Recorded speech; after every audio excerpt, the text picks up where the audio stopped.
আচ্ছা, একটা কথা আমাকে জানান।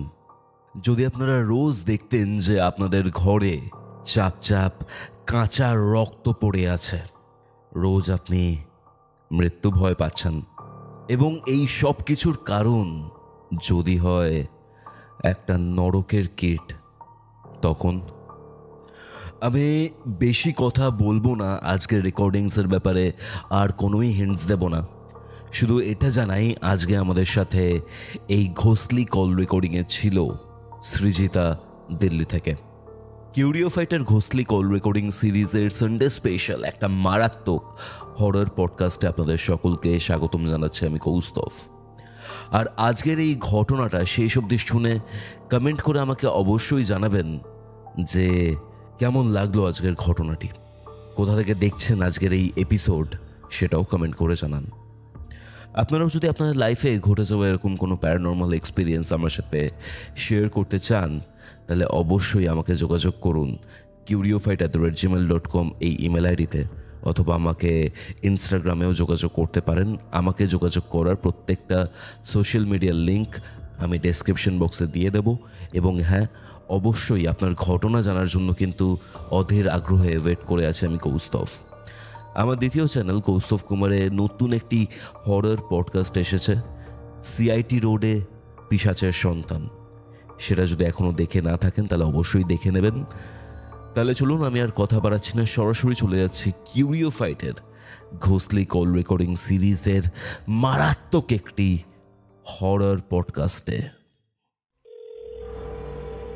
ঘড়িতে বেলা 3টে, রবিবার। আপনারা শুনছেন কিউরিও ফাইটের ঘোষলি কল রেকর্ডিং সিরিজের একটি হরর পডকাস্ট। আপনাদের আজকের হরর ডোজ। হ্যালো সৃজিতা, কেমন আছো? ভালো আছি কৌস্তভ, তুমি ভালো আছো? হ্যাঁ, আমিও ভালো আছি। কেসটা যেটা হচ্ছে সৃজিতা, তুমি ছোটবেলায় ঘাটালে থাকতে, ঘাটালার একটা পার্টিকুলার বাড়িতে। যতদূর আমার মনে পড়ছে যে তোমার বাবা একজন টিচার ছিলেন এবং তোমরা 2 বোন 1 ভাই। তো ঘাটালে সেই বাড়িটাতে তোমাদের প্রত্যেকের লাইফ রিস্ক হয়েছে, ইভেন তোমার ভাই মানে প্রায় মৃত্যুর মুখ থেকে ফিরে এসেছিল, যেটা বোঝা যায়। অ্যান্ড সেই বাড়িটা থেকে খুব কষ্ট করে একটা পার্টিকুলার টাইমে তোমরা বেরিয়ে আসো। বেরিয়ে আসার পর আরো অনেক ব্যাপার স্যাপার ঘটে, কিন্তু সেটা ওই বাড়িটা রিলেটেড হয়তো নয়। তো তোমার যে ঘাটালার এক্সপিরিয়েন্সটা ছিল সেটা কিউরিও ফাইটে প্রায় অনেকেই শুনেছেন। অ্যান্ড আজকের ঘটনাটা আমি জানি না যে এটার সাথে রিলেটেড কিনা, কারণ পুরোটা এখনো আমি শুনিনি তোমার কাছ থেকে। বাট আই থিঙ্ক এই পুরো যে ঘটনাটা যেটা তুমি আজকে আমাদেরকে জানাচ্ছ, সেটা দিল্লিতে হয়েছিল কি? হ্যাঁ, আফটার ম্যারেজ। বিফোর ম্যারেজও কিছুক্ষণ ছিল কিছুটা ঘটনা, আর আফটার ম্যারেজে কিছু ঘটনা আমার সঙ্গে এখনো হচ্ছে, মানে মিক্স আর কি ব্যাপারটা। ওকে ওকে ওকে, বুঝতে পারছি। তো সৃজিতা, কি হয়েছিল সেটা আমি তোমার থেকে একটু ডিটেলসে জানতে চাই। কি হয়েছিল তোমার সাথে? কৌস্তভ, হ্যাঁ, মানে আজকে আমি যেটা তোমার সাথে শেয়ার করব সেটা হলো যেটা আমি আগে এক্সপিরিয়েন্স করেছি, তারপরে আমার লাইফে যা যা হয়েছে সেটা। মানে আমি ঘাটালের ঘটনাটা তোমাকে আগে বলেছি, 7 বছরের একটা দীর্ঘ দিনের ভয়ঙ্কর অভিজ্ঞতা, কিন্তু তারপরেও না আমার সাথে অনেক কিছু হয়ে চলেছে আজ অবধি। তোমাকে জানিয়েছিলাম যে ওই বাড়িটাতে আমি একবার পরে যাই, সেদিন খুব মন খারাপ হয়েছিল, আমি কেঁদেও ছিলাম বাইরের অবস্থা দেখে। তো তারপরে যা শুরু হলো মানে বলার মতো নয়। আমি তোমাকে ডিটেলি বলি। 2013 আমি একবার ওই বাড়িটাতে যাই, আর সেই দিনই ফিরে আসি। মানে আমি 2008 আমি যখন মেদিনীপুরে 8 বা 9 যখন মেদিনীপুরে চলে যাই, তারপর থেকে আমার বন্ধুদের সাথে দেখা হয়নি। তো মা বাবাকে বললাম যে আমি যাব একবার ঘাটালে, তো ঘাটালে গিয়ে আমি বন্ধুদের সঙ্গে দেখা করব। তো যাই, সবাইকে আগে থেকে বলে রেখেছিলাম যে আমি একদিন আসছি বলে, সবাই একত্রিত হয়েছিলাম, খুব আনন্দ হয়েছিল। এইসবের মধ্যে আমি সময় করে ঘাটালের ওই বাড়িটাতে আমি যাই, কেননা আমার ইচ্ছে হচ্ছিল খুব, অতগুলো বছর আমি বাড়িটাতে কাটিয়েছি। কিন্তু কৌস্তভ, বাড়িটার সিচুয়েশন দেখে আমার সেখানে আমি নিজের কান্না আটকাতে পারিনি, মানে জঙ্গলে পরিণত হয়েছে লিটারেলি বাড়িটা। হ্যাঁ, তো ওখানে মন খারাপ হয়, তারপরে আমি আবার ফ্রেন্ডের সঙ্গে মিট করি, আর আমি গাড়িতে করে যখন ফিরি মেদিনীপুরের বাড়িতে, বিলিভ মি তখন কিন্তু আমার ওই বাড়িটা নিয়ে কোনো রকম চিন্তা ভাবনা মাথায় ছিল না, শুধুই আমার ওই বন্ধুদের কথাই মাথায় ঘুরছিল যে হাসি মুখগুলো, কে কি বললো, কে কে কিরকম আনন্দ করলাম, ওইগুলো নিয়েই ভাবছিলাম। এরপরে বাড়ি পৌঁছই, বাড়িতে এসে মা বাপি জিজ্ঞাসা করে যে কে কে এলো, কার কে কত বড় হয়েছে এতগুলো বছরে, কার কি চেঞ্জেস এসছে। হ্যাঁ, সবকিছু নর্মাল, সবকিছু নর্মাল, কিচ্ছু চেঞ্জ আমি বুঝতে পারিনি সেই সময়। 2-3 দিন এইরকম যায়। কৌস্তব 2-3 দিন পর থেকে ব্যাপারটা আস্তে আস্তে শুরু করলো, মানে আমি বুঝতে পারলাম যে কিছু চেঞ্জেস এসছে। এবার বলি, মেদিনীপুর শহরে আমার বাপির 3 তলা বাড়ি, এবার মিডল ফ্লোরে আমি একটা রুম নিয়েছিলাম, রুমটা বেশ বড়, অনলি পড়া পারপাসের জন্য, স্টাডির জন্য নিয়েছিলাম। কিন্তু রুমটা যেহেতু বড়, সেখানে আমি কি করলাম, মানে মানে আমার শোয়ার ব্যবস্থাটা আমি সেখানে করে নিলাম। মাকে বললাম, মা আমি রাত জেগে পড়বো, তো এখানে আমি ঘুমোবো, আর উপর থেকে নিচে নেমে আসবো না। তো ওইটাই আমার জগৎ হয়ে গেল ধীরে ধীরে ধীরে ধীরে।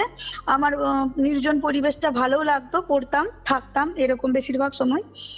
এবার ধরো ওই রুমে তুমি কতগুলো বছর আছো, কোনো চেঞ্জেস এলে তুমি বুঝতে পারবে, সামান্য চেঞ্জেস এলেও তোমার রুমে ঢুকে যদি কেউ কিছু নাড়াঘাটা করে না, তুমি বুঝতে পারবে। আমার প্রথমে মনে হলো, একদিন ঘরে ঢুকে ফার্স্ট যেটা আমি বুঝলাম যে কিছু চেঞ্জেস এসছে, আমি কিন্তু বুঝতে পারছি না কোনো চেঞ্জেসটা কি, আমি রিকগনাইজ করতে পারছিলাম না। মনে হচ্ছে যেন আমার অবর্তমানে ঘরে কেউ এসেছে, ঘরে কেউ কিছু নেড়েছে, জিনিসপত্র ঘাটাঘাটি করেছে, কিছুতেই বুঝতে পারছি না। 2-3 দিন এরকম যায়। এবার একদিন হলো কি, আমি স্টাডি ম্যাটেরিয়াল নিয়ে আমি বাড়িতে আমার রুমে ঢুকেছি, বাড়ি থেকে এসছি আর কি। এসে আমি টায়ার্ড, জল খাবো বলে বসছি, আর আমি সেই সেম জিনিস ফিল করছি যে ঘরে কি কেউ ছিল, মানে আমার অবর্তমানে রুমে কি কেউ এসেছিল। ভাবলাম মা এসেছিল, হয়তো আসে, হয়তো নর্মালি ব্যাপার, সেরকম কিছু জিনিস। তো জল খাবো বলে জলের বোতল আর পাচ্ছি না কৌস্তব, মানে আমি টেবিলের নির্দিষ্ট জায়গা, আমি খুব অর্গানাইজড মানুষ, সব জিনিস নির্দিষ্ট জায়গাতেই রাখতে এখনো পছন্দ করি, তখনও রাখতাম। তো জলের বোতলটা জায়গাতে খুঁজলাম, পেলাম না, ভাবলাম হয়তো পড়ে গিয়ে খাটের তলাটা ঢুকে গিয়েছে। খাটের তলা চেক করলাম, টেবিলের তলা, আলমারির তলা, এভরিওয়্যার আমি খুঁজে নিয়ে যখন পেলাম না, আমি ভাবলাম তাহলে মনের ভুলে আমি হাতে গ্লাসে মানে বোতলটা নিয়ে নিচে গেছিলাম, ওখানে হয়তো কখনো ছেড়ে এসেছি। আমি নিচে গেলাম, মাকে বললাম, মা জলের বোতল পাচ্ছি না। তো মা বললো, হতে পারে কোথাও রেখেছিস, পেয়ে যাবি, কি এমন ব্যাপার, চা করেছি, চাটা খা তারপরে যাস। চা খেলাম, একটা নতুন জলের বোতল নিয়ে কৌস্তবে উপরে উঠে এলাম, বুঝলে। জলের বোতলটা রেখেছি যেখানে জলের বোতল থাকে, সেইখানে রেখেছি নির্দিষ্ট জায়গাতে। পড়া শুরু করলাম, পড়েছি সন্ধ্যা 7:30-8টা নাগাদ আমি নিচে যাবো আর কি। নিচে গিয়ে মাকে বলবো কিছু যদি কাজ থাকে বলো, আমি করে দিচ্ছি, রাতে ডিনারটা করবো, উপরে উঠে আসবো আবার, এরকম একটা প্ল্যান। জলের বোতলটা নিতে যাবো, নতুন জলের বোতল যেটা রেখেছিলাম, সেখানে দেখলাম সেই জলের বোতলটা তো আছেই, প্লাস পুরনো জলের বোতলটাও আছে, যেটা আমি পাচ্ছিলাম না কৌস্তব। আমি এক মুহূর্তের জন্য না অবাক হয়ে যাই যে এতক্ষণ ধরে আমি রুমে তন্ন করে জলের বোতল খুঁজেছি, জলের বোতল আমি পাইনি, হঠাৎ করে জলের বোতলটা এখানে এলো কি করে। আর আমি যখন নতুন জলের বোতলটা টেবিলে রাখলাম, তার জাস্ট পাশেই ওই জলের বোতল, আমি কি দেখতে পাবো না? মানে আমি না চমকে উঠি প্রথমে, তারপরে নিজের মনকে এটা বোঝাই যে অনেক সময় তো হয় চোখের সামনে জিনিস থেকে খুঁজে পাই না মানুষ, হয়তো যেমন কপালে চশমা থাকে, গোটা ঘর চশমা খুঁজছে, এরকম অনেক সময় ঘটনা ঘটে। তো আমি মনকে সেটাই বোঝালাম যে হয়েছে আমার সঙ্গে এরকমই কিছু। আমি চুপচাপ নিচে এলাম, খাওয়া দাওয়া করলাম, আবার যথারীতি। ওর পরে 2-1 দিন কাটলো। এবার 2-1 দিনের মধ্যে আমার সঙ্গে কি জিনিসটা হলো, শুধু অদ্ভুত একটা ফিলিং, শুধু মনে হচ্ছে পেছনে যেন কেউ, মানে উপস্থিতি, কেউ যেন দেখছে, কিছু যেন পাশ থেকে সরে যাচ্ছে। আমি কিন্তু কাউকে দেখতে পাচ্ছি না, শুধু অনুভূতি। আমি শুধু মনে মনে ভাবলাম, এ আবার কি শুরু হলো নতুন করে, মানে ঝামেলা, আমি কেন এগুলো। আর প্রতিবারই নিজের মাথাকে এটা বোঝাচ্ছি যে আমার এটা মনের ভুল। হ্যাঁ, কেননা ওই ঘাটাল থেকে ফিরে আসার পর থেকে আমার কিছুই সেরকম ঘটনা আমার সাথে ঘটেনি। হ্যাঁ, তো এই জিনিসগুলো হতে হতে, বাট তুমি আবার যখন সেই বাড়িটাতে যাও, ফিরে আসার পর থেকে এগুলো স্টার্টেড কি? হ্যাঁ এক্স্যাক্টলি, ফিরে। কিন্তু তবুও আমি বলবো, যেহেতু বড় কিছু ঘটনা ঘটেনি, তখনও কিন্তু আমি ঘাটালের বাইরে থেকে ঘুরে এসেছি বলেই হচ্ছে আমার মাথায় কিন্তু তখনও ক্লিক করেনি। বা অন্য কোনো কারণে হতে পারে, অন্য কোনো কারণে, বা আমার মনের ভুল। আমি ড্যাম শিওর যে আমার মনের ভুল, এরকম ভাবেই আমার দিনগুলো কাটছে। তো এই 2013 দিকে তোমার বয়স কিরকম হবে? আমি তখন কলেজ মানে হয়েছে আর কি, জাস্ট কমপ্লিট। আচ্ছা, ওকে, তারপর বলো কি হলো?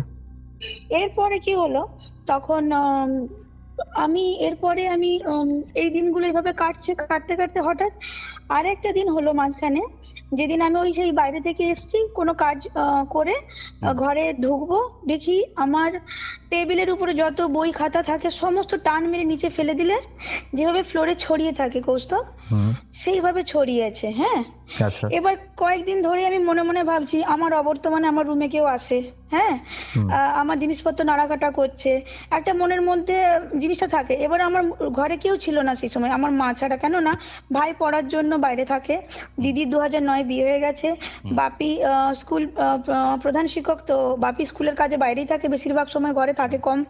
থাকি বলতে মা আর আমি। এরকম করবে কেন, তাই না? না, আমি ভাবি কি মা হয়তো কোনো কাজে আমার রুমে আসে, হ্যাঁ, এবার রুমে আসে আমার মাথার মধ্যে আসে, তাহলে মা আমি থাকতে আসছে না কেন, আমি না থাকলে আসে কেন, এটা আমার। এবার যখন দেখলাম টেবিল থেকে জিনিসপত্র পড়ে গেছে, তখন না রাগটা গিয়ে পড়লো মায়ের উপর। আমি উপর থেকে চিৎকার করে মাকে বলছি, মা তুমি এগুলো কি শুরু করেছো বলো তো, প্রতিদিন জিনিসপত্র নেড়ে ঘেটে দিয়ে যাও, আমার খুব অসুবিধা, আজকে তো বইপত্র সব টান মেরে ফেলে দিয়েছো, মানে খুব চিৎকার করে আমি মাকে বলেছি কথাগুলো।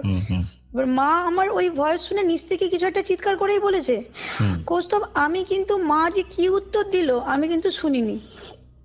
আচ্ছা, মানে মাথার মধ্যে তাড়া ছিল যে আমি বইগুলো গুছিয়ে রাখবো, হ্যাঁ, মাকে বলে দিয়েছি, বকে দিয়েছি, বাস আমার হয়ে গেছে বলা, আমি এসে বইগুলো গুছিয়ে রেখে দিয়েছি। হ্যাঁ, এবার আমার যেমন দিন কেটেছে, আর আমার সব নর্মাল, এভরিথিং নর্মাল, আর কোনো সিচুয়েশন কোনো পরিবর্তন হয়নি। এর কিছুদিন পরে হলো কি, আমার দিদি ওই বিয়ের পরে হানিমুনে বাইরে গেছিল দেশের বাইরে, তো সেখান থেকে শ্যানেল পারফিউম, শ্যানেলের একটা পারফিউম আমার জন্য এনে দিয়েছিল। হ্যাঁ, কিসের? তো একটা ওই বিদেশের একটা শ্যানেল কোম্পানি আছে, শ্যানেল নাম্বার 5 বলে। বুঝতে পেরেছি। তো আমি স্টুডেন্ট, আমার পক্ষে সেই পারফিউমটা আমার কাছে খুবই প্রিসিয়াস সেই সময়, বুঝতে পারছো তো, খুবই একটা বিশাল ব্যাপার। আমি সেটা এমন ভাবে রেখেছিলাম একটা র্যাকে, যেখান থেকে পড়ে যাওয়ার কোনো গল্প নেই। আমি রুমে ঢুকে দেখি আমার গোটা ঘর গন্ধ আসছে একদম, মানে পারফিউমের গন্ধ, সেই পারফিউমটা নিচে পড়ে ভেঙে গিয়েছে এবং পুরো ঘরে গন্ধ ছড়িয়ে পড়েছে। এ বাবা! এইবার কৌস্তব আমার মাথা একদম খারাপ হয়ে গেল, রেগে একদম। আমি বললাম এটা তো মা ছাড়া কেউ করেনি, আর তো ঘরে কেউ নেই। আমি তো রেগে একদম সঙ্গে সঙ্গে নিচে গিয়েছি, নিচে গিয়ে বলছি, মা তুমি কি শুরু করেছো বলো তো, আমার জিনিসপত্র ঘাটাঘাটি কেন করছো, আমার সেদিনে বইপত্র টান মেরে ফেলে দিয়ে এসেছো, আজকে পারফিউমের বোতলটা ভেঙে দিয়েছো কেন? তো মা আমাকে দেখলো, হ্যাঁ, অনেকক্ষণ উপর থেকে পা আপাদমস্তক দেখে বলছে, আমাকে তুই পাগল ভাবিস কি, আমি তো জিনিসপত্র কেন ফেলবো, আর তোর রুমে আমি কেন যাবো, আমার ওখানে কি আছে, কি প্রয়োজন আছে আমার ওখানে যাবার, তুই চল দেখি কোথায় তোর পারফিউম ভেঙেছে। মা আমার সাথে এলো, দিয়ে মা বলছে, দেখ তো কোনো মানে কোনো অ্যানিমেল, ছোট জিনিসপত্র যেমন বেড়ালের বাচ্চা এই ধরনের কোনো অ্যানিমেল ঘরে ঢুকে আছে কি, মানে আমি না থাকলে হয়তো লম্ফ ঝম্প করে জিনিসপত্র ভাঙছে এরকম। কৌস্তব ঘরে কিন্তু কিছু নেই। আচ্ছা, কেন বলি, আমি যখন বাইরে যাই আমার জানলা দরজা লাগিয়ে যায়, কেননা মেদিনীপুর শহরে না চোরের উপদ্রব খুব বেশি, সেই সময় তো ছিল, এখন হয়তো কমেছে একটু, তো আমি জানলা দরজা লাগিয়ে যেতাম যাতে চুরি না হয় জিনিসপত্র। তো কোনো অ্যানিমেল নেই, আমরা না অবাক হয়ে যাই কৌস্তব, ওকে ওকে, ভীষণ ভাবে অবাক হয়ে যাই। আর আমার না ভয়ও লাগতে শুরু করে যে এই জিনিসপত্রগুলো পড়ছে কি করে, আর এই যে একটা ফিলিংস বলি না, যে বসে বসে পড়ছি, হঠাৎ করে মনে হচ্ছে পিছনে কে দাঁড়িয়েছে, ঘুরে দেখি কেউ নেই, হঠাৎ করে মনে হচ্ছে বাম দিক দিয়ে কিছু একটা ছায়ার মতন সরে গেল, কিছু নেই, এই জিনিসগুলো আমি অনুভব করতে শুরু করেছি ঘরের মধ্যে। এবার হলো কি, এই ওই ঘটনা 2 বছর আগে আমাদের এই সরস্বতী পুজোর জাস্ট আগে আগে আর কি, একটা সরস্বতীর মূর্তি আমাদের LIC মোড়ে বিক্রি হয় মেদিনীপুর শহরে, তো সেখানে আমার পছন্দ হয়েছিল, তো বাপিকে বলে আমি কিনে নিয়ে এসেছিলাম, পুজো পারপাসে নয়, জাস্ট এমনি ঘরে সাজিয়ে রাখবো বলে। আমার রুমে বেশ বড় 2.5 ফুটের মতন মূর্তিটা হবে, বুঝলে, ওটা আমি হারমোনিয়াম যেখানে থাকে আমার সেখানে আমি রেখেছিলাম। কৌস্তব ওটাও একদিন দেখলাম মুখ থুবড়ে পড়ে আছে ভেঙে, বুঝতে পারলে? এবার কৌস্তব আমার না মনের মধ্যে ভয়টা না বসে যায়, মানে একটার পর একটা ঘটনা, মানে তোমার ওই জিনিসপত্র বই ঘেটে যাওয়া, কোনো কারণ ছাড়াই পারফিউমের বোতল নিচে পড়ার কোনো গল্প নেই। আমি র্যাকে এমন ভাবে রেখেছিলাম ওটা পড়ে ভেঙে যাওয়ার কোনো প্রশ্নই নেই। মূর্তি যথেষ্ট ভারী, সেটাও কি করে পড়ে ভেঙে গেল? হুম বুঝতে, দেওয়ালের দিকে সেট করে মূর্তিটা রাখা ছিল একদম দেওয়ালের সঙ্গে সাঁটিয়ে, সেটাও পড়ে যাবে না। আমার না ভয় লাগতে শুরু করে, আস্তে আস্তে ভয়টা আমার মধ্যে। এরপরে আমার সঙ্গে কি হচ্ছিল জানো, আমি পড়ছি তো হঠাৎ করে ঠুম করে একটা আওয়াজ হলো, পিছন দিকে ঘুরে দেখি আমার টেবিলে যেখানে যে পেনদানি থাকে সেই পেনদানিটা উল্টে টেবিলের উপর পড়ে আছে, অথচ ঘরে কেউ নেই। বুঝতে পারছি। আমি কোন একবার হয় যদি দুবার হয় যদি মানুষ এটাকে অ্যাভয়েড করতে পারে, কিন্তু প্রত্যহ যদি কিছু না কিছু ঘটনা এইভাবে ঘটছে তখন তুমি, এবং তার সলিড রিজন তুমি পাচ্ছ না, তখন তোমার মধ্যে ভয় কাজ করবে। Definitely. আমি না ভয় পেতে লাগলাম। আমি ধীরে ধীরে না কি করলাম, গুছিয়ে রেখে দিচ্ছি জিনিসপত্রগুলো, হ্যাঁ, কিন্তু মনের মধ্যে মনে হচ্ছে কি হচ্ছে রে বাবা, কেন হচ্ছে। হুম এরপর কৌস্তব শুরু হয় না আমার একটা আরেকটা প্রবলেম, মানে আমি না ঘুমোচ্ছি তো স্বপ্ন দেখতে শুরু করি। এরকম স্বপ্ন? তো স্বপ্নটা খুব ভয়ঙ্কর। কেমন, আমি শুয়ে আছি যেদিকে খাটে শুই, স্বপ্নে দেখছি আমি সেই দিকেই খাটে শুয়ে আছি। হুম খাটের তলা থেকে না একটা অ্যানিমেলের মুখ, মানে ধরো ওই নেকড়ে বা কুকুরের যেমন ছুচলো সরু মুখ হয় না, হুম হুম সেই রকম মুখ, ঠিক আছে, দাঁতগুলো একদম ধারালো দাঁত, মুখ থেকে রক্ত ঝরে পড়ছে, গোটা ফ্লোরে চাপ চাপ মাংসপিণ্ড, আর গোটা ফ্লোরে রক্তে ভেসে যাচ্ছে, এবং আষ্টে গন্ধ। সে আমাকে অ্যাটাক করবার আগে যেভাবে আমার দিকে ধীর পায়ে কোনো অ্যানিমেল যদি কোনো জিনিস শিকারকে ধরবার আগে যেমন এগিয়ে আসে সেরকম ভাবে এগিয়ে আসছে, আর আমি খাটের এক কোণে বসে কাঁপছি মৃত্যু ভয়ে। ওকে। কৌস্তব আমি স্বপ্নে মৃত্যু ভয় পেতাম, মানে মরবার আগে মানুষের যে ভয়টা লাগে না সেইটা। কৌস্তব একটা রাত্রি স্বপ্ন হয়, দুটো রাত্রি স্বপ্ন, আমি পরপর রাত্রে সেই একই স্বপ্ন রোজ দেখে প্রতিদিন, যাচ্ছ? রোজ। আমি 2-3 রাত্রি স্বয়ং স্বপ্ন দেখে, মানে মৃত্যু ভয় মানুষ কত কত বরদাস্ত করবে বলো। হুম হুম আমি উঠতাম, জল খেতাম, আর বাবা মাকে ভাবতাম বলবো না, কিন্তু 2-3 দিন রাত্রি যাওয়ার পরে আমি মাকে বলি কথাটা, যে মা আমি সেম স্বপ্ন দেখছি, কেন বলো তো, মানে কি হচ্ছে ব্যাপারটা। তখন মা আমাকে বকা দেয়, তুই তো বিশাল বড় একটা কি হয়ে গেছিস, ঘরে পুজো টুজো হয় তো রুমে তো একবারও দেখি না, ঠাকুরের মূর্তি রেখেছিস, কি ধূপ ধুনো দিচ্ছিস কেন রে, কি হয়েছে ব্যাপার। তো বলে মা কি করলো, একটা কালী মায়ের ছোট ফটো নিয়ে এসে রেখে দিল, বললো তুই সন্ধ্যাবেলায় সন্ধ্যা দেখাস তো, আর ঠাকুরের পায়ে ফুল জল দিস। তো মায়ের কথা শুনে আমি করলাম, কিন্তু কোনো পরিবর্তন হলো না, মানে যেমন ছিল তেমনই, আচ্ছা। কোনো চেঞ্জেস হলো না। তো ওই স্বপ্ন আমি রেগুলার দেখতে থাকি। একদিন আমি সেই স্বপ্নটা দেখি, কেমন দেখছি যে ও ধীরে ধীরে খাটের তলা থেকে বেরিয়ে আসছে আস্তে আস্তে, বুঝলে, হুম খাটের তলা থেকে বেরিয়ে এসে সামনের দিকে যে দেওয়ালটা না, সেই দেওয়ালটা বেয়ে বেয়ে উঠছে আচ্ছা। খুব ধীর পায়ে, উঠে সে সিলিং এ গিয়ে সিলিং ফ্যানে নিজেকে লক করলো। ওর আবার আমি তখন যখন সে দেওয়াল বেয়ে উঠছে কৌস্তব, তার আমি বডিটা দেখি, হুম ওটা কিন্তু কোনো কুকুর জাতীয় অ্যানিমেল নয়, ওর বডিটা না কেমন সরীসৃপের মতন কৌস্তব, তার লেজ আছে, বুঝলে। হুম সে না সিলিং এ উঠে সিলিং ফ্যানটাকে হ্যাং করে নিচের দিকে ঝুলে আমাকে ধরতে চাইছে। এই আচ্ছা। পর্যায়ে আমি প্রতিদিন স্বপ্নটা দেখতাম আর আমার ঘুমটা ভেঙে যেত। হুম হুম এই স্বপ্ন আমি প্রতিদিন দেখছি, বুঝলে। হুম আমি না তখন মাকে বাপিকে বলি, বাপি শোনো, আমি না এই স্বপ্ন প্রতিদিন দেখছি, আমি আর পাচ্ছি না, আমি কোনো রাত মানে নেই করে 10টা রাত আমি ঘুমোতে পারিনি, একই স্বপ্ন আমি কেন দেখবো বলো তো বাপি। আর ঘুম ভেঙে গেল, দেখলাম কোথাও কিছু নেই, একদম সবকিছু নর্মাল, আমি জল টল খেলাম, ওয়াশরুম গেলাম, আবার ঘুমোলাম, তখন আর প্রবলেম নেই, কিন্তু এই প্রথমের দিকে আমি স্বপ্নটা কেন দেখছি। তো বাপি বললো, হতে পারে তোর মনের মধ্যে খুব চাপ চলছে কোনো বিষয়ে, পড়াশোনা নিয়ে হোক বা যে কোনো কারণে হোক, তুই একটু ব্যাপারগুলোকে স্থগিত দে, 2-3 দিনের জন্য বন্ধু বান্ধবদের সঙ্গে ঘোর, শপিং টপিং কর, দেখ কি হয় ব্যাপারটা। কৌস্তব আমি বইপত্র বন্ধ করে আমি নিচের রুমে থাকলাম 2-3 দিন, আর বন্ধুদের সঙ্গে ঘুরলাম, মানে এই ধরো শপিং করা, সিনেমা দেখতে যাওয়া, এখানে ওখানে বেড়াতে যাওয়া। 2-3 দিন আমার কোনো স্বপ্ন আসেনি, কিচ্ছু আসেনি। হুম হুম 2-3 দিন পরে যেই আমি আবার সেম আমার আগের জীবনে ফিরে গেছি, মানে যেমন ভাবে আমি লাইফস্টাইলটা করি, সেম 2-1 দিন পরে আবার সেই সেম স্বপ্ন দেখা শুরু হয়েছে। আচ্ছা। আমি, হ্যাঁ, মানে অদ্ভুত, কেউ বিশ্বাস করবে না কৌস্তব, এই জিনিসটাও যে হয়। সেম স্বপ্ন, মানে এখন যদি আমাকে জিজ্ঞাসা করে সেই স্বপ্নের সম্বন্ধে আমি পুঙ্খানুপুঙ্খ বলতে পারি, মানে এতটাই ক্লিয়ার প্লট আমার কাছে ওই স্বপ্ন। একই স্বপ্ন দেখছি না লাগাতার। বুঝতে পারছি। তো ওই স্বপ্ন দেখার পরে মা বললো আমি তোর মানে আমার খড়গপুরে আমার এক মামার বাড়ি, তো বললো আমি তোর মামিকে কল করছি, তুই ওখানে যা 7-8 দিন কাটিয়ে আয় তো। আর তুই আমি পড়াশোনা নিয়ে একটু চাপে থাকি সবসময়, মানে প্রেশার নিতাম আর কি জিনিসপত্রগুলো নিয়ে। তো মা বললো যে আমি মামিকে কল করছি, তুই ঘুরে আয়। আমি গেলাম ওখানে, 4-5 দিন কাটালাম কৌস্তব।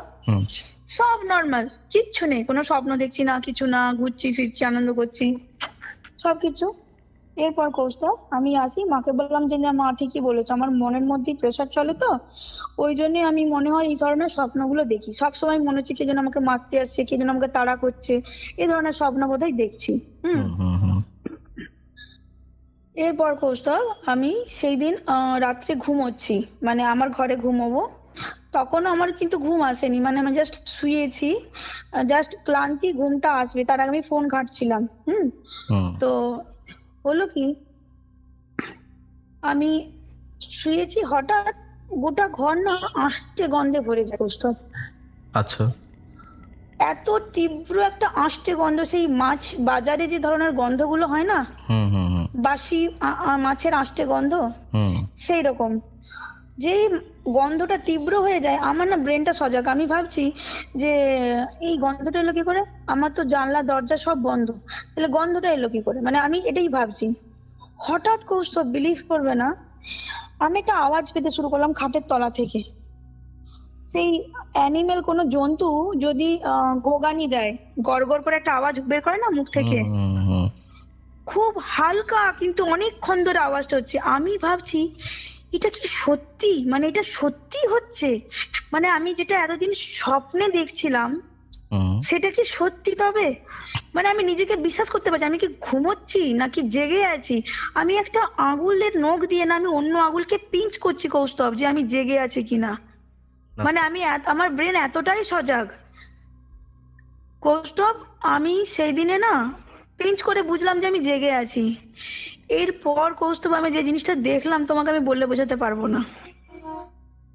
ওকে। খাটের তলা থেকে আমি দেখছি একটা জন্তু, অ্যানিমাল, হ্যাঁ, ধীর পায়ে খাটের তলা থেকে বেরিয়ে আসছে। আমি নিজের চোখে দেখছি, খাটে শুয়ে আছে, আমি নিজের চোখে দেখছি, আমি মশারির ভিতরে ছিলাম কিন্তু আমি দেখছি ওর মুখটা কিন্তু আমার দিকে নেই, ওর মুখটা সামনের দেওয়ালের দিকে। এবার বলি, আমার ঘরে নাইট বাল্ব আমি জ্বালাতাম না, কেন?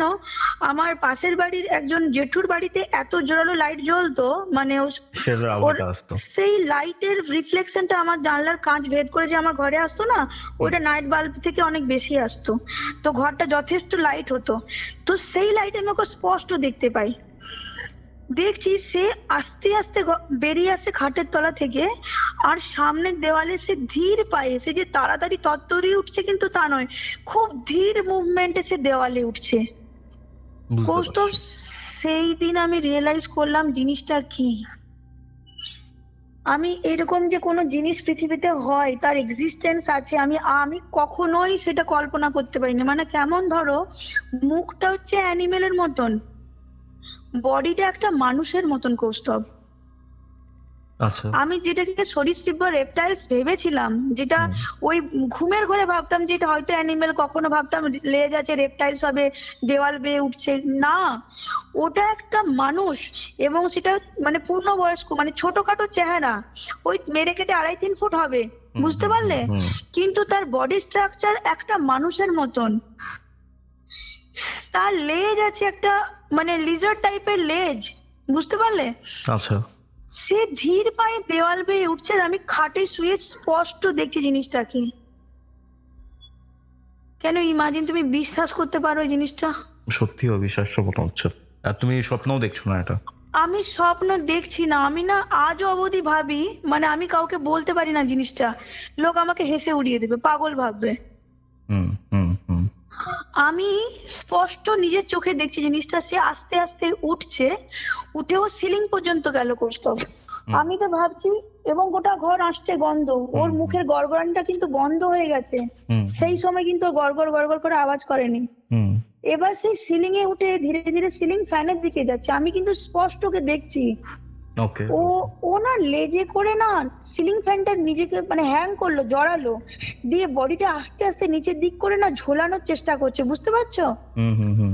আমি মুভ করতে পারছি না নিজের বডিকে। কৌস্তব, আমি জানি সেদিন আমার মৃত্যু হবে, মানে মানুষ মরবার আগে যেভাবে পাজলড হয়ে যায় না, হুম। আমার সেই জিনিসটা হয়েছিল। মানে লোক বলে না মৃত্যু ভয়ে লোক পাজলড হয়ে যায়, হাত পা মুভ করার মতন কি চিৎকার দেওয়ার মতন কোনো তার ক্ষমতা থাকে না। আমার সেই সময় আমি নড়াতে পারছি না, আমার বাকরুদ্ধ হয়ে গেছি আমি, আমার অবস্থাটা এই পর্যায়ে। কিন্তু কৌস্তব, ঈশ্বরের দয়া কিভাবে হয়েছে আমি জানি না, আমি আজও জানি না সেই কি কি করে গেল জিনিসটা, কি করে আমি বাঁচলাম। আমার ফোনটা বলছিলাম না ঘাঁটতে ঘাঁটতে আমি ঘুমিয়ে গেছিলাম, হুম হুম হুম। মানে চোখে ঘুম এসেছিল, ক্লান্তি হয়ে গেছিলাম, শুয়ে পড়েছিলাম। হুম হুম। সেই ফোনটা কিভাবে বাপির ফোনে লেগে যায়, মানে আমার ফোন থেকে বাপির ফোনে ফোন চলে যায় কৌস্তব। আমি কিন্তু কল করিনি, আমার কিন্তু বডি মুভ করবার মতন কোনো শক্তি ছিল না। কে বাঁচিয়েছে, কিভাবে আমাকে বাঁচিয়েছে, আমি আজও সেটা আমার কাছে রহস্য, মিস্ট্রি। বাপির কাছে ফোন যায়, বাপি ফোনটা ধরেছে, বুঝতে পারলে? হ্যালো, হ্যাঁ, বাপি ফোনটা বুঝতে বাপি পেরেছি, বলো। ফোনটা ধরেছে, হুম হুম হুম। ধরে আমার ডাক নাম হচ্ছে মোনাই, মোনাই মোনাই মোনাই বলছে, হ্যালো বল, ভালো বল। এবার তো বাপি কদিন ধরেই জানে যে মেয়ে কিছু স্বপ্ন দেখছে, মেয়ে ভয়ে আছে, মেয়ের বয়স হয়েছে, মানে বিয়ে হওয়ার বয়স হয়েছে, এইভাবে তো মেয়েকে বিয়ে করা যায় না। হুম। তো বাপি না খুব চিন্তিত ছিল আমাকে নিয়ে, যে ব্যাপারটা কি হচ্ছে, এত ভয় পায় কেন সব বিষয়ে। তো বাপি না বুঝতে পেরেছে কিছু একটা প্রবলেম, ফোন লেগেছে, কানেকশনে আছে, অথচ কোনো কথা বলছি না। বাপি কি করেছে, নিচের তলা থেকে সিঁড়ি ভেঙে উপরে উঠেছে, উপরে উঠে প্যাসেজের জোরালো লাইটটা জ্বেলেছে। হ্যাঁ, এবার কৌস্তব জোরালো লাইটটা জ্বেলে বাপি দরজায় ধাম ধাম ধাম ধাম করে ধাক্কা মারছে। হুম। কৌস্তব, এই যে জোরালো লাইটটা জ্বালা হলো আর বাপির আওয়াজটা আমি পেলাম কানে, আমি চোখের সামনে দেখি জিনিসটা মিলিয়ে গেল, চোখের সামনে। আচ্ছা আচ্ছা। আমি না তখন না বাপির ওই আওয়াজে বললো যাই বলো, আমি না শুয়েছিলাম, উঠে বসেছি কৌস্তব, উঠে তো বসেছি, আমি কিন্তু নর্মাল সিচুয়েশনে নেই, মানে আমি যে দরজা খুলবো, আমি আমি শুধু কেঁদে যাচ্ছি, মানে। আর আমার কান্নার আওয়াজ বাপি পেয়েছে বাইরে থেকে, মা ছুটে এসছে, যে বাপি দরজা ধাক্কাচ্ছে অথচ মেয়ে খুলছে না, কি হলো?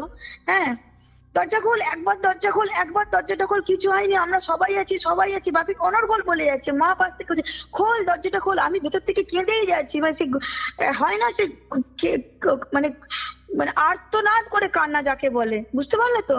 হুম হুম হুম হুম। ওরকম করে 1/2 ঘন্টা বাপি মা দরজা ধাক্কিয়েছে, হাফ অ্যান আওয়ার আমি দরজা খোলার অবস্থায় ছিলাম না। আচ্ছা আচ্ছা। 1/2 ঘন্টা পরে আমি দরজা খুলি আর বাপিকে দেখতে পেয়ে বাপিকে আমি জড়িয়ে ধরে ওইখানে পড়ে যাই কাঁদতে কাঁদতে, হুম, হুম, হুম। যে বাপি আজকে আমি মারা যেতাম। মানে আমার সিচুয়েশনটা কি লেভেলে গেছিল কৌস্তব, আমি আজও সেই জিনিসটা মনে করতে চাই না। মানে আমি বলছি তোমাকে সত্যি কথা, কিন্তু সেই সিচুয়েশনটা যখন আমার মনে পড়ে না, আমি শুধু ঠাকুরের নাম করে ভুলে যেতে চাই জিনিসগুলো, যে আমি মনে করতে আর চাই না। সেই ভয়ঙ্কর দৃশ্য, বাপি আমাকে কোনো রকমে জড়িয়ে নিচে নিয়ে এলো, নিয়ে এসে বাপি বারবার মাকে বলছে কিছু ওকে জিজ্ঞাসা করো না, এখন ওকে কিচ্ছু জিজ্ঞাসা করবে না, হ্যাঁ, ও একটু নর্মাল হোক, ধাতস্থ হোক, তারপরে তুমি ওকে পরে জিজ্ঞাসা করো, ওকে একটু কিছু জল টল দাও। আমি জল খেতে পারছিলাম না, কুষ্ঠ। মা বলছে তোর মুখে জল দিচ্ছি, অন্য দিক দিয়ে জল পড়েছে, তোর মুখ চোখ সম্পূর্ণ বদলে গেছিল, তুই কথা বলতে পারছিস, তোর হাত পা থর থর করে কাঁপছিল, এই পর্যায়ে। তো এই অবস্থায় আমাকে যখন বাপি মা দেখে, দুজনেই তো খুব মানে ভয় পেয়ে গেছিল যে কি হলো। পরের দিন সকালবেলা মা ভোরবেলা উঠে পুজো টুজো করে ঠাকুরের ফুল মাথায় ছুঁয়েছিল। এবার বাপি বলে যে ওকে আমি ডাক্তারের কাছে নিয়ে যাবো, প্রথমত আমি একটা কোনো ভালো ডাক্তার দেখিয়ে আমি দেখি কি হয়। এবার মা বললো তুমি তো ডাক্তার দেখাবে, আমি মন্দিরে যাব ওকে নিয়ে। এবার মঙ্গলবার আর শনিবার আমাদের মেদিনীপুর শহরে একটা বড় কালী মন্দির আছে, বিখ্যাত কালী মন্দির। তো ওইখানে মা যেহেতু প্রায় যেত, তো ওইখানে একজন পূজারীর সঙ্গে আমাদের আলাপ হয়ে যায়।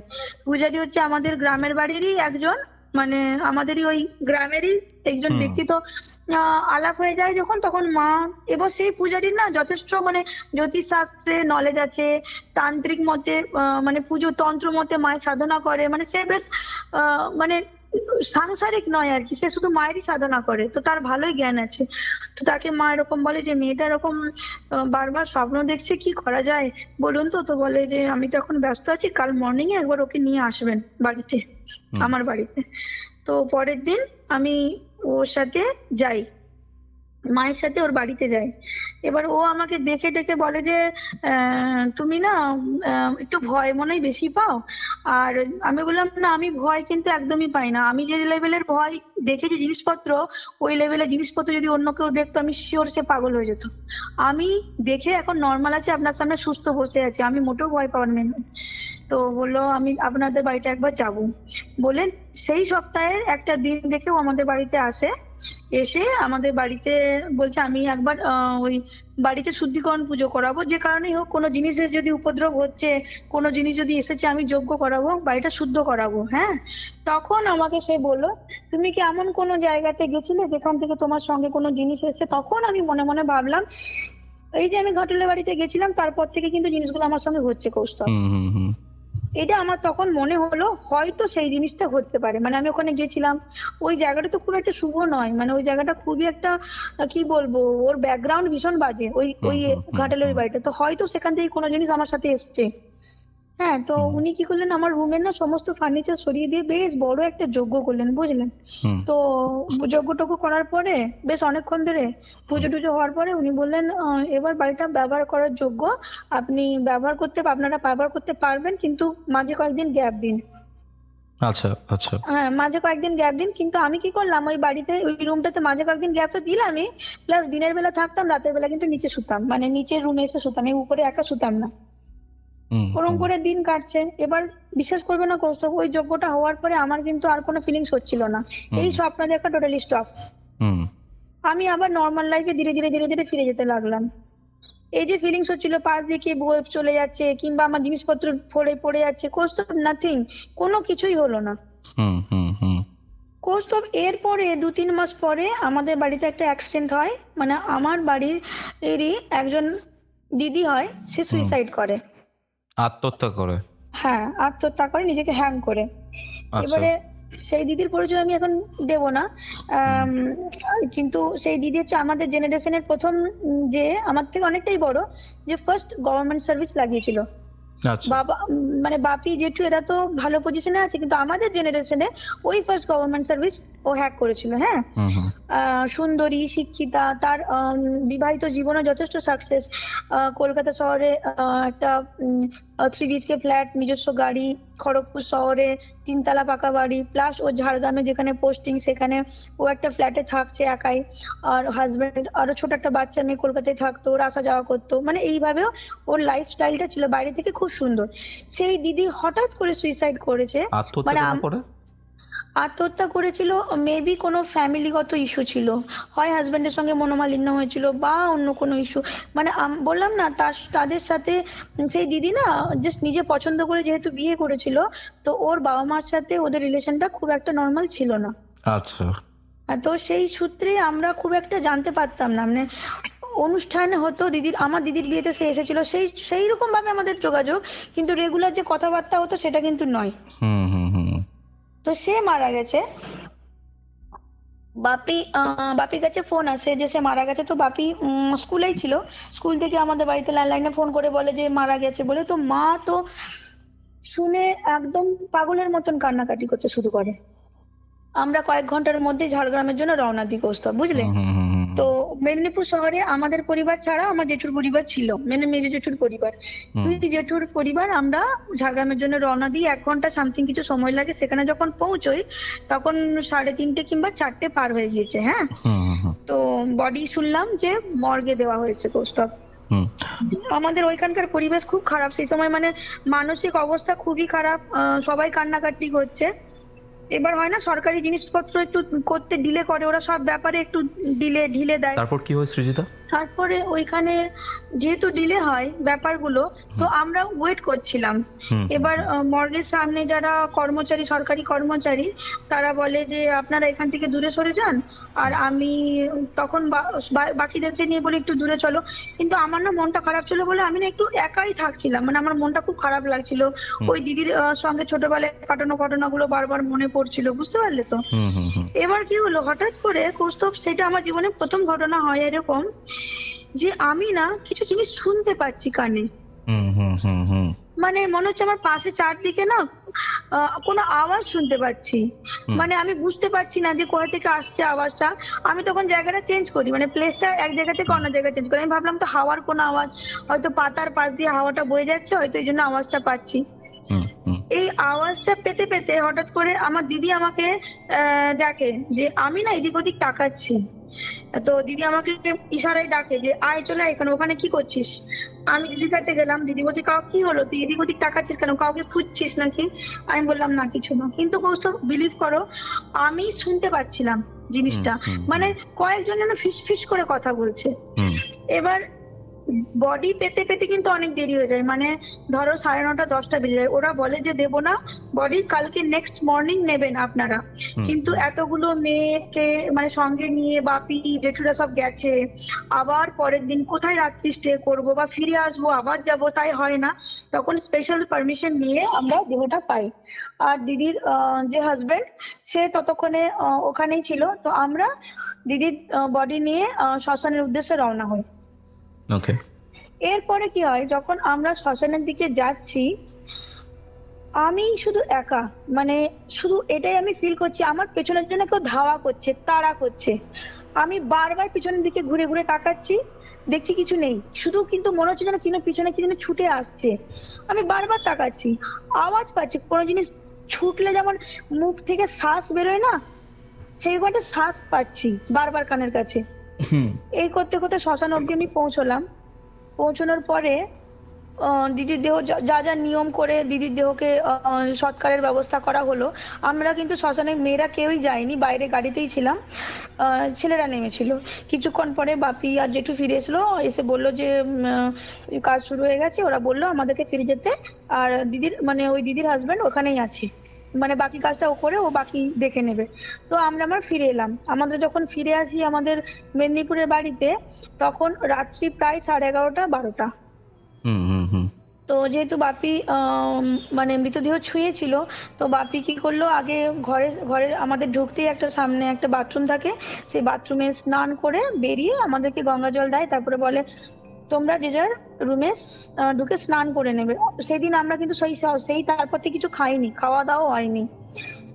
আমি সেদিনে একটা ঘটনা তোমাকে বলি, সেই ঘটনাটা কিভাবে হয়েছিল। আমি ঘরে ঢুকে চেয়ারটাই বসেছি কৌস্তব, আমার সামনে চোখের সামনে একটা জিনিস চোখে পড়লো, সেটা হচ্ছে খয়েরি রঙের একটা বড় টিপ। বিলিভ করবে না, আমি ওই রুমটাতে এতগুলো বছর আছি, আমার ওই টিপের দিকে কোনোদিন নজর যায়নি, আমি কোনোদিন টিপটা দেখিনি। কেন? ওই টিপটা কি টিপ জানো তো, ওইটা হচ্ছে একমাত্র আমার ওই দিদিই পড়তো, যে দিদি সেদিন মারা গেছিল। কি বলছো? আমি এতগুলো বছর 2008-9 থেকে আমি 2013 অব্দি এতগুলো বছর ওই রুমে আছি, আমি একা আছি, এবং চোখের সামনে ওই টিপটা জল করছে, আমি কোনোদিন দেখিনি। সেই দিন সেইখানে বসে আমি দেখে অবাক হয়ে যায় যে এই টিপটা, আমি বললাম আজকেই চোখে পড়লো, আজকেই ওকে আমি শ্মশানে মানে রেখে এলাম, আর আজকেই ওই দিদির টিপটা। এবার বলে ওই টিপটা কি করে এলো। 2009 আমার দিদির যখন বিয়ে ছিল, আমার নিজের দিদির বিয়ে হয়েছিল, তখন ওরা সপরিবারে এই রুমটাতেই স্টে করেছিল। তখন হয় না মেয়েরা টিপ খুলে দেওয়ালে চিটিয়ে রাখে, সেই টিপ ওরা ওইখানে চিটিয়ে রেখেছিল ও দিদি। সেই টিপ আমি আজ অবধি চোখে পড়েনি, সেই দিনে আমি দেখলাম। একটা অদ্ভুত ঘটনা হলো। আচ্ছা। এরপর কৌস্তব আমি স্নানে গেছি, স্নানে গিয়ে সাবান চালিয়ে স্নান করছি, হঠাৎ না একটা কড়কড় কড়কড় করে আওয়াজ হচ্ছে। আচ্ছা। কড়কড় করে যে আওয়াজ হচ্ছে, আমি ভাবলাম হয়তো জলের আওয়াজ। আমি শাওয়ারটাকে বন্ধ করে একবার শুনলাম, আওয়াজ বন্ধ। আমি ভাবলাম জলের আওয়াজ হচ্ছে, কোনো অসুবিধা নেই। এরপর দ্বিতীয়বার যখন আবার স্নান করতে শুরু করেছি কৌস্তব, দেখি যে আবার আওয়াজটা শুরু হচ্ছে, কড়কড় কড়কড় কড়কড় করে আওয়াজটা হচ্ছে। আমি শাওয়ারটা বন্ধ করে দিই, দেখি দিয়ে তখনও কিন্তু আওয়াজটা হচ্ছে কন্টিনিউ। আমি জানলার দিকে তাকিয়ে দেখলাম, মানে বাথরুমে যে জানলা থাকে না, কাঁচের সরু জানলা, সেই দিকে তাকিয়ে দেখি যে একটা মুখ কালো হয়ে গিয়েছে, মুখটা, চোখগুলো বড় বড়, বিশাল বড় বড় চোখ, যেটা ঠেলে বেরিয়ে আসছে। আর মাথার চুলগুলো না ওই ছোট ছোট করে খোঁচা খোঁচা করে কাটা। সেই মুখটা আমি স্পষ্ট দেখেছি। আমি সেই মুখ দেখে মানে আমার মুখ থেকে আর্তনাদ বেরিয়ে আমি চিৎকার করে বাথরুম থেকে বেরিয়ে এসে কোনোভাবে জামাটা পরে নিচে ছুটে গেছি। দিয়ে মাকে বলছি, মা আমি না এরকম এরকম দেখলাম, আবার দেখলাম। দিয়ে মা বলছে, তুই এমনিতে একটু এফেক্টেড হয়ে যাস, এই শ্মশানে গেলি, এই মৃতদেহ দেখলি, কান্নাকাটি, মনের মধ্যে চাপ, তুই আবার মনে হয় তোর মধ্যে মানে প্রেশার আসছে মাথার মধ্যে, তুই আবার শুরু করেছিস, তুই একটু বস, খাওয়া দাওয়া কর। খেলাম দিলাম। দিদি আমাকে বললো, তুই আর উপরের রুমে শুবি না, আমার সঙ্গে শুবি নিচের রুমে। আমি শোবো, সব ঠিকঠাক হয়েছে। এবার আমি ওয়াশরুম যাব, ওয়াশরুমের দরজা যেদিকে তার অপোজিটে আমাদের সিঁড়িটা, সিঁড়ির তলাটা অন্ধকার থাকে। আমি কি মনে করে ওই সিঁড়ির তলার দিকে তাকিয়েছি, দেখছি ওই ফ্রগ মানে ব্যাঙ যেভাবে বডি পোস্টার করে বসে থাকে না, সেইভাবে বসে আছে ওই জিনিসটা। মানে কালো মুখ, কালো মুখ, ওই সেম মুখ, কালো মুখ, চোখগুলো ঠেলে বেরিয়ে আসছে। আর ব্যাঙ যেভাবে মানে পা গুলোকে, পিছনের পা গুলোকে গুটিয়ে সামনের হাতগুলোকে স্ট্রেচ করে বসে থাকে না, সেইভাবে বসে আছে। আমি সেখান থেকে মানে ওটা দেখার পরে আমি 1 সেকেন্ডের মধ্যে চিৎকার করে মানে ঘরে ঢুকেছি, মা গো বাবা গো বলে। কি হলো কি হলো, সবাই ছুটে এসেছি, কি হলো রে কি হলো রে। আমি বলছি, ওখানে আমি কি একটা দেখলাম। সেই বাপি মা ওই একই ভাবলো যে ও ওই শ্মশান থেকে ঘুরে এসছে, মৃতদেহ দেখেছে, মনের মধ্যে চাপ, ওইসব বলে আমাকে ঘরে মানে আমাকে শান্ত করে দিদির কাছে ঘুমোলাম। পরের দিন মাকে বললাম, আমি একবার মন্দিরে যাবো, আমাকে নিয়ে চলো। তো মন্দিরে গিয়ে পুজো দিলাম, আর পূজারীর সঙ্গে আমার দেখা হলো। দিয়ে পূজারীকে সমস্ত কিছু বললাম যে দেখুন, আমার এরকম এরকম আবার এরকম স্বপ্ন দেখছি, আর হচ্ছে স্বপ্ন বলছে আমি এরকম এরকম আবার জিনিসগুলো দেখছি। আমি বলছে, তোমাকে তো বলেইছিলাম যে তোমার মনটা দুর্বল, সম্ভবত তোমার এই মৃতদেহ দেখা কি শ্মশানে যাওয়া কি কোনো মানে এইসব জিনিস থেকে তোমাকে দূরে থাকতে হবে, তুমি কেন গেছিলে। বললাম, সিচুয়েশন এমন ছিল যে আমি নিজেকে আটকে রাখতে পারি না, আমার নিজের পরিবারের কেউ গত হয়েছে, আত্মহত্যা করেছে, সেখানে আমি কি করে নিজেকে আটকে রাখবো। তো সে কি করলো, ঠাকুরের ফুল দিয়ে একটা মাদুলি আমাকে বানিয়ে দেবে, এটা পরো আর এটা খুলবে না, আর এইসব জিনিস থেকে তুমি নিজেকে দূরে রাখবে, ভয়ের কিছু নেই, তোমার কিচ্ছু হবে না। এটা হয়। সবকিছু নর্মাল যাচ্ছে, দিদির সঙ্গে নিচে ছিলাম, তারপর দিদি চলে যায়, আমি নিচে ঘুমোই, উপরে পড়ি দিনের বেলা, রাতে নিচে এসে ঘুমাই, আমার কোনো অসুবিধা হয় না। হ্যাঁ, এর কয়েক মাস পরে হলো কি, আমার দিদা খুব অসুস্থ, মানে ওই 2013তেই ঘটনাগুলো ঘটছে, বুঝলে। দিদা প্রচন্ড অসুস্থ, হঠাৎ করে বলছে, আমা ফোন করে জানালো যে দিদাকে হসপিটালাইজড করা হয়েছে, দিদা অজ্ঞান হয়ে গেছিল, তো যেতে হবে। বাপি ড্রাইভারকে বলতে আমি আর মা খড়গপুরে একটা হসপিটালে দিদাকে ভর্তি করা ছিল, আমি যাই। গিয়ে দেখি দিদা জ্ঞান নেই, জাস্ট হাতের আঙুলগুলো হালকা হালকা মুভ করতে পারে, আর কিচ্ছু নেই, আর কোনো সাড় নেই তার। তো এমন জিনিসটা দাঁড়ালো যে দিনের বেলায় মেয়েরা, রাতের বেলায় মেয়েদেরকে অ্যালাউ করে না, যেহেতু দিনের বেলায় মেয়েরা থাকবে, আর রাতের বেলায় ওই মামাতো দাদারা থাকবে আর কি দিদার কাছে।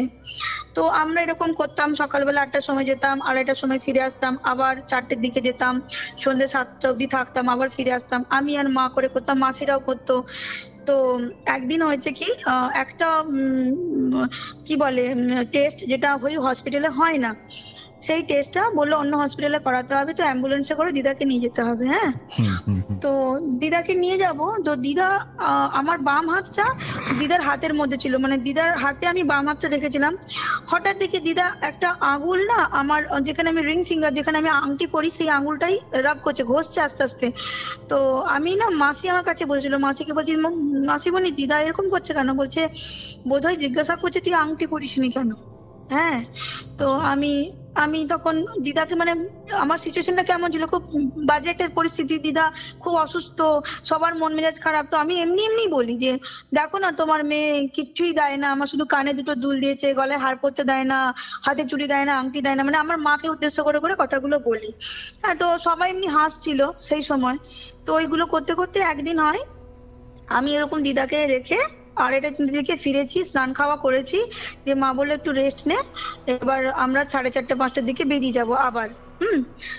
তো দুপুরবেলা আমি শুয়েছি, ঘুমটা জাস্ট এসেছে, হঠাৎ আওয়াজ পেলাম, মায়ের ডাক নাম হচ্ছে দোলন, দোলন, এই দোলন, দোলন। আর আমার নাম মুনাই, মুনাই এদিকে আয়, শোন শোন মুনাই, এরকম স্পষ্ট শুনলাম। আমি ধর্মরই উঠে বসেছি। হ্যাঁ, উঠে বসে আমি ভাবলাম এই আওয়াজ, এই সুর আমার দিদা ছাড়া কেউ ডাকে না, পৃথিবীতে কেউ ডাকে না এই আওয়াজে আমাদেরকে। আমি বুঝলাম যে হসপিটালে সে মৃত্যু শয্যায়, আর ভালো হবে না, সেটা আমরা প্রায় জেনে গেছিলাম। আর এমন সময় দিদার আওয়াজ শুনে খুব মনটা খারাপ, আমি নিচে নেমে আসি আর মাকে বলি যে মা জানো তো আমি এরকম এরকম স্বপ্নে শুনলাম। তো মা বলছে কেন রে এরকম শুনলি? মায়েরও মনটা খুব খারাপ। এবার মা বলছে চাটা খেয়ে এবার বেরোবো। চাটা খাচ্ছি আমরা, সেই সময় মামার ফোন থেকে ফোন এলো যে দিদার জ্ঞান এসেছে, তোদেরকে খুঁজছে, তাড়াতাড়ি আয়। হ্যাঁ, আমরা তাড়াতাড়ি করে চাটা খেয়ে ওই 10-15 মিনিটের মধ্যে গাড়িতে বেরিয়ে গেলাম যে পৌঁছবো, দিদার জ্ঞান এসছে, খুব ভালো খবর। তখনও পৌঁছায়নি, খানিকটা বাকি আছে, খবর পেলাম দিদা মারা গিয়েছে। মারা গিয়েছে, খুব মন খারাপ, খুব কান্নাকাটি। পৌঁছলাম, দিয়ে শুনলাম যে জ্ঞান যখন এসেছিল আমাদেরকে খুব খুঁজেছে, মানে আমাকে স্পেশালি খুব খুঁজেছে। আর সে বললো এবছর পুজো দেখবে, মানে ওই সময়টা না দুর্গাপুজোর সময় ছিল, পুজো দেখবো, খুব আনন্দ করবো, মানে এরকম বলছিল। আর বলছিল আমার ছোট মাসিকে বললো যে তোর কাছে একটা আংটি আছে, ওটা আমাকে দিস, মানে মোনাইকে দিস, সবাইকে আমি দিয়েছি, ওকে দিস, এরকম এরকম নাকি বলেছে কিছু কথা। তারপরে আস্তে আস্তে চোখটা ওর বন্ধ হয়ে যায় আর দিদা মারা যায়। হ্যাঁ, তো যথাসময়ে শ্রাদ্ধ শান্তি হবে, মা আগে থেকেই চলে গেছে। এবার এই যে একটা পূজারি বলেছিল না যে শ্রাদ্ধ বাড়ি কি মৃতদেহ এগুলো থেকে দূরে থাকতে, তো বাপি বললো তোমার যাওয়ার দরকার নেই, তুমি ঘরেই থাকো। আমিও তাই করলাম যে আমি যাব না। হ্যাঁ, কিন্তু যেই দিন শ্রাদ্ধটার আগের দিন থেকে নিজেকে আর কন্ট্রোল করতে পারছি না। মানে আমি ভাবছি দিদার সঙ্গে আমার এত ক্লোজ সম্পর্ক, সে আমাকে এত ভালোবাসতো, আর শেষ দিনই আমি তার সঙ্গে দেখা করতে পারবো না, মানে এরকম পরিস্থিতি। আমি ওইখানে যাই, হ্যাঁ, গিয়ে শ্রাদ্ধ শান্তি মিটে যায়, তখন আমাকে মাসি আংটিটা দেয়, আমি আংটিটা পরি। এর আগে অবধি আমার না গয়নাগাটিতে খুব একটা ইন্টারেস্ট ছিল না, কিন্তু আমি তোমাকে বলি আমার ওই সময় বিয়ে ফিক্সড হয়ে যায়। হ্যাঁ, তো গয়নাগাটির প্রতি মেয়েদের একটা আসক্তি শুরু হয়, তো আমি গয়নাটা হাতে পরেই ছিলাম। তো আংটি পরে আমি ঘরে আসি, এবার এসে নর্মাল 1-2 দিন কেটেছে, আমি কিন্তু উপরের রুমটাই সেদিন ঘুমিয়েছি রাত্রে। এবার হঠাৎ করে আমার ঘুমোতে ঘুমোতে আমার না একটা কেমন দম বন্ধ করা লাগছে, মানে শ্বাস নিতে পারছি না, ঘুমিয়েই শ্বাস নিতে পারছি না, বুঝতে পারছি না কেন। আমি হঠাৎ করে আমার ঘুমটা ভেঙে যায় আর পায়ের দিকে আমার না নজরটা যায়। বিলিভ করবে না, আমি দেখি যেটা, আমি নিজের চোখের সামনে দেখছি আমার দিদা দাঁড়িয়েছে আমার পায়ের কাছে, আমি মশারির ভিতরে শুয়ে আছি আর সে আমার পায়ের কাছে দাঁড়িয়ে আছে, তার ওই খোলা চুল কাঁধ চাপিয়ে পিঠে পড়েছে, সাদা চুল, শাড়িটা এরকম পড়েছে, মুখের মধ্যে অদ্ভুত ক্রোধ, অদ্ভুত ক্রোধ, সেই ক্রোধ মানে জ্বলন্ত অঙ্গারের মতন চোখগুলো জ্বলছে রাগে। আমি না বুঝতে পারছি না, আমি না চুপ করে শুয়ে আছি, আমার না মানে ভাবছি এইটা আমি কি দেখছি, এটা আমি আবার কি দেখছি, কি হচ্ছে, আমার মাথা কি পাগল হয়ে গেল নাকি? বিলিভ করবে না, তারপরে পায়ের দিক থেকে সে আমার বাম পাশ হয়ে আমার মাথার দিকে এলো, তখন আমি তার পুরো বডিটা দেখতে পাই, তার কোমর থেকে নিচ অংশটা না ধোঁয়া, সে না হাঁটছে না, সে বাতাসে ভেসে ভেসে আসছে। এবার যখন মাথার দিকে আসে তখন আমি ভাবছি এবার কি করবে, এবার কি আমাকে মেরে ফেলবে, এটা ভাবতে ভাবতে দেখি সে মাথা থেকে ডান পাশ হয়ে পায়ের দিকে এলো, সে আমার দিকেই তাকিয়ে আছে। এইবারে সে 2-3 বার আমাকে প্রদক্ষিণ করছে, 1 বার 2 বার 3 বার। এরপরে সে কি করলো যেন বন বন করে আমার চারদিকে ঘুরতে শুরু করলো। আমি শুয়ে আছি খাটে একা ছাদের ওই রুমে, আর সে বনবন বনবন করে আমার চারদিকে ঘুরছে। যতবার ঘুরছে আমি এতটাই শিওর যেটা আমার স্বপ্ন নয়, এটা সত্যি, তার হাওয়াটা আমার গায়ে হুস হুস করে লাগছে। বাম দিক দিকে গেলে বাম দিকে হাওয়া লাগছে, ডান দিক দিয়ে গেলে ডান দিকে হাওয়া লাগছে। কতক্ষণ ওইভাবে আমি কাটিয়েছি আমি জানি না। আমি না ভাবছি এইভাবে চললে তো আমি এখানে এমনি হার্ট ফেল করে মারা যাব। সে আমার উপরে মানে চেপে বসে মারবে, না আমি এইভাবেই থাকতে থাকতেই মরে যাবো নিজেও জানি না। আমাকে উঠতে হবে, কে যেন আমাকে ভেতর থেকে না বলছে উঠে বস, উঠে বস, কিছু একটা কর, এইভাবে শুয়ে থাকিস না। আমি জানি না কিভাবে কি শক্তি আমাকে ভেতর থেকে এভাবে আমাকে বলছিল। আমি উঠে বসি আর ফোনের না ওই টর্চ লাইটটা জ্বেলে দিই। ফোনের টর্চ লাইটটা জ্বালার সঙ্গে সঙ্গে ঘরটা আলো হয় আর জিনিসটা নেই, আচ্ছা কিচ্ছু নেই, কিচ্ছু নেই। আমি তখন বাপিকে ফোন করি, সঙ্গে সঙ্গে বাপি তাড়াতাড়ি এসো। দিয়ে বাপি তাড়াতাড়ি আসে, মাও আসে, দিয়ে দরজা টরজা খুলে আমি বললাম নিচে চলো, আমি এখানে থাকবো না, আমি এখানে থাকতে পারছি না, আমার ভালো লাগছে না। নিচে গেলাম, দিয়ে মাকে বললাম যে মা দিদা এসেছিল। মা বলছে কেন, দিদা তোকে মারতে আসবে, সে তো শত্রু না। আমি বললাম আমি জানি না কেন এসেছিল, কিন্তু আমি নিজের চোখে স্পষ্ট দেখেছি, আর কিছু মুহূর্তে গেলে আমি সেখানে মারা পড়তাম। আমাকে ভগবান বাঁচিয়েছে, আমি জানি না কিভাবে কি হয়েছে। পরের দিন আমি পূজারীর কাছে যাই, ওই পূজারীর কাছে। সে আমাকে হঠাৎ করে বলছে তোমার রিসেন্টলি দিদা মারা গেছে শুনলাম না। হ্যাঁ, তো তুমি কি দিদার কোনো জিনিস মানে সঙ্গে নিয়ে এসেছো সঙ্গে করে? আমার না মাথার মধ্যে ক্লিক করলো, আরে আমি আংটিটাই তো পরে আছি, ওরই তো আংটি পরে আছে হাতে।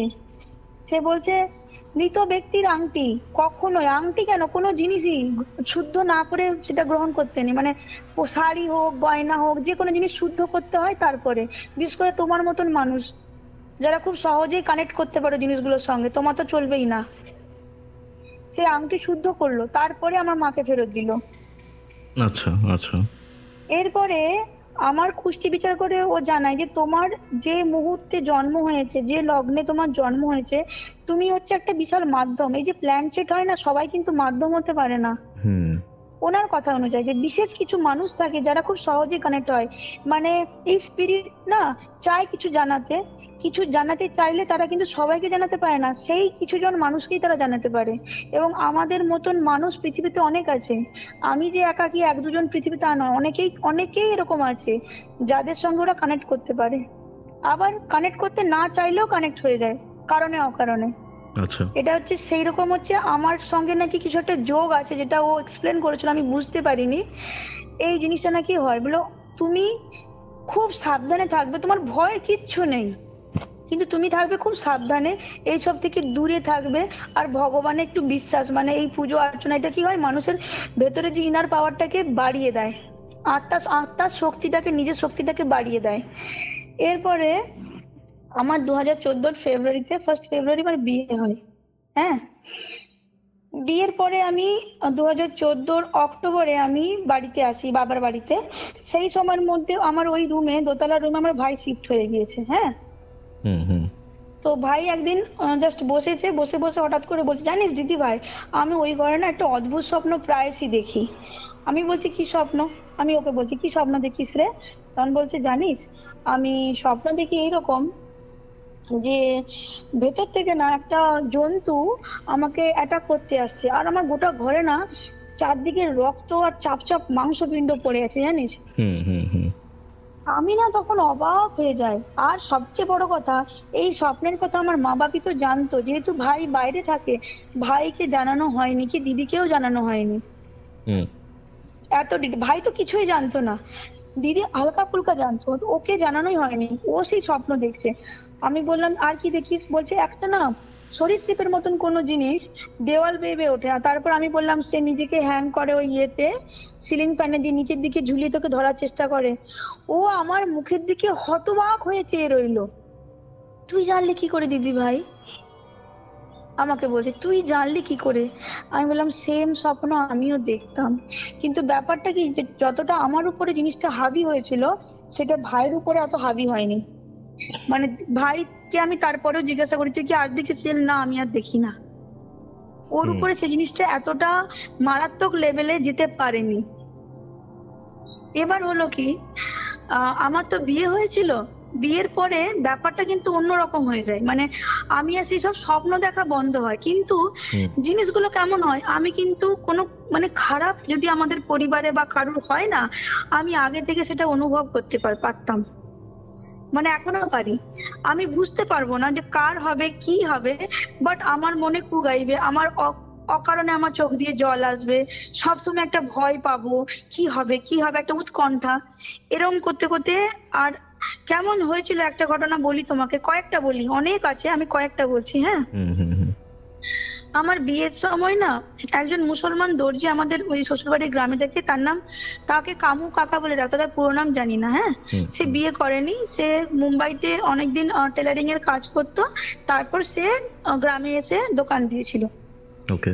তো সে আমাদের বিয়েতে যা উপহার দিয়েছিল বিয়ের কয়েকদিন পরে সে আমাকে অনেকগুলো কালারফুল কি বলে সুতো, ছুঁচ, তারপরে বোতাম, সমস্ত আমাকে অনেক দিয়ে বলেছিল তুমি তো নতুন বউ, অনেক রকম শাড়ি সেলাই করতে হবে, ব্লাউজ সেলাই করতে হবে, তো তোমার এই সুতোগুলো কাজে লাগবে। এবং ওই উপহারটা আমি পেয়ে এতটাই খুশি হয়েছিলাম, এত একটা ইউজফুল, আমি না কিন্তু পুরো ফ্যান হয়ে যাই ওই কাকুর।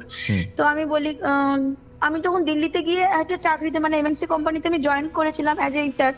তো আমার সেই সময় ব্যস্ততার মধ্যেও না যখন কোনো কিছু সেলাই করতে হতো, আমি ওই সুতোর ওই ব্যাগটা বার করে আমি ওখান থেকে খুব কাজ করতাম। আর সেই সময় মানে লাস্ট 7-8 দিন ধরে আমি রেগুলার ওই কাকার কথা বলছি আমার হাজবেন্ডকে, বলো মানুষ কত কি ভাবে, মানে মানুষ কত ভালো হয়, সে কত তোমাকে ভালোবাসতো, তাই জন্য সে আমাকেও এত কিছু মানে আমার কথা ভেবে দিয়েছে।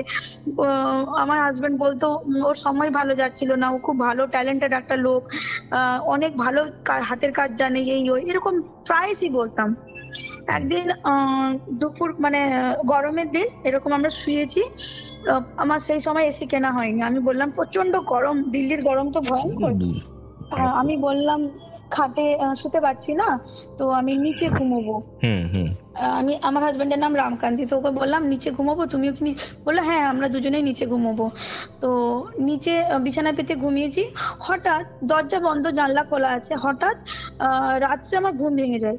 ঘুম ভেঙে আমি খাটের দিকে আমার চোখটা যায়, খাটে দেখি একটি লোক অর্ধ শোয়া হয়ে সে ঝুঁকে আমাদের দুজনের দিকে তাকিয়ে আছে।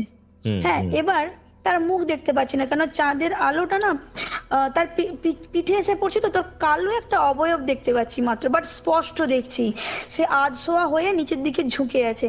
এবার আমি আমার হাজবেন্ডকে বলছি রাম ওঠো, রাম ওঠো, চোর ঢুকেছে, চোর ঢুকেছে, ঘরে চোর ঢুকেছে। ও ঘুমোচ্ছিল, চোর কই, চোর কই এরকম বলে উঠে পড়লো, কিন্তু যেই লাইট জ্বেলেছে দেখে কিছু নেই।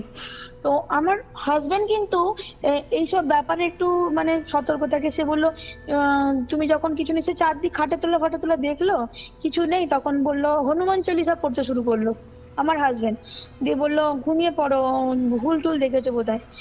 দিয়ে আমরা দুজন ঘুমিয়ে যাই, আমি তো ঘুমিয়ে যাই, কিন্তু আমার হাজবেন্ড ঘুমোতে পারে না, সে বলছে আমি খানিকক্ষণ পরে খুটখুট আওয়াজ পেতে থাকি খাট থেকে, যেই ঘুরে দেখি সেম ব্যক্তি বসে আমার দিকে তাকিয়ে, আমাদের দুজনের দিকে তাকিয়ে আছে, ওইভাবে বসে আছে।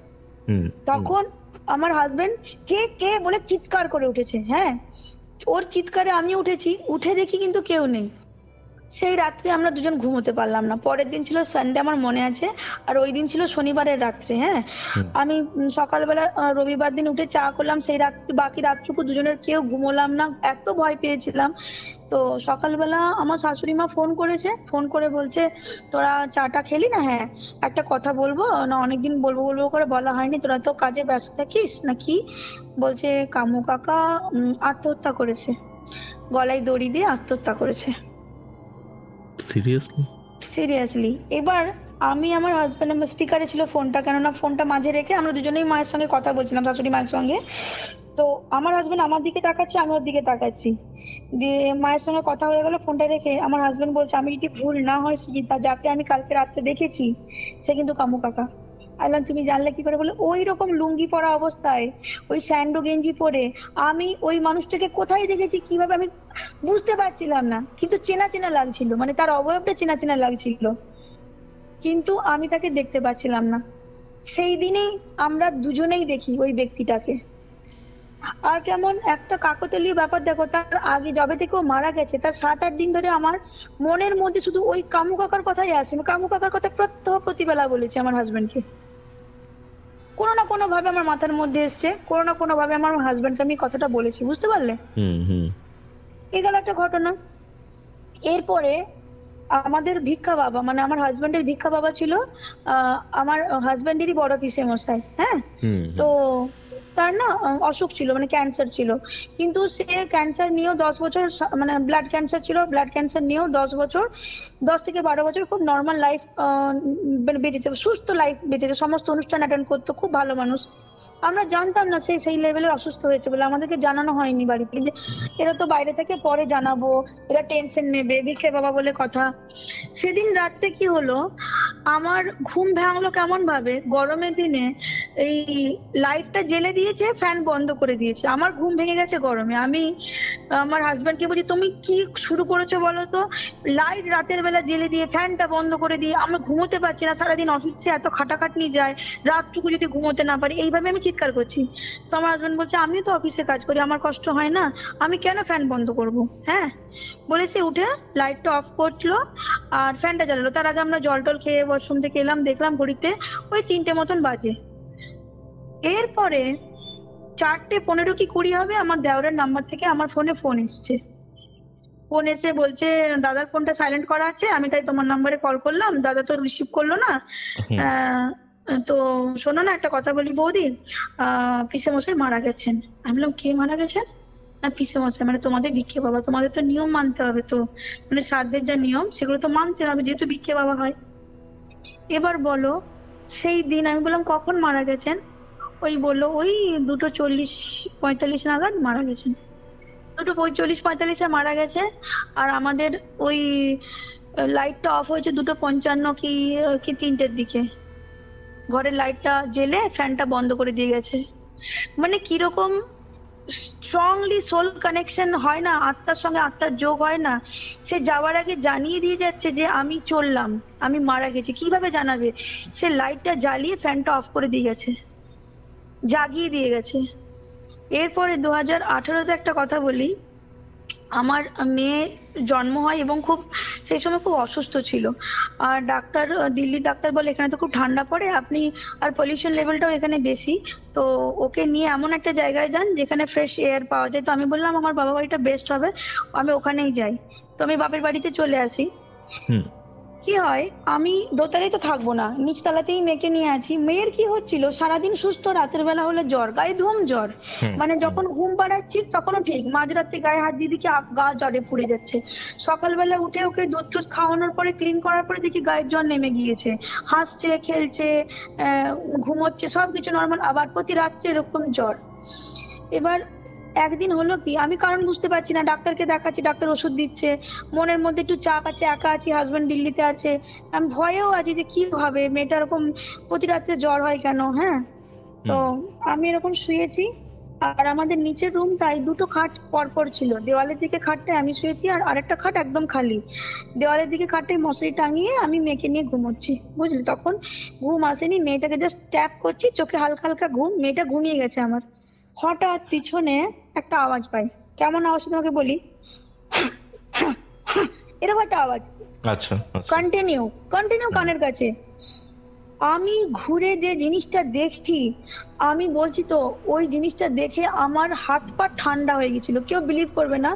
ওই হনুমানের মতন একটা বডি, সে গোটা গায়ের লোম আর বিচ্ছিরি একটা গন্ধ, সে বসে আছে পিছনে, আমার পিছনে, জাস্ট পিছনে, মশারির বাইরে বসে আছে ঝুঁকে, তার মুখ দিয়ে জল পড়ছে, মানে লালা গড়িয়ে পড়ছে।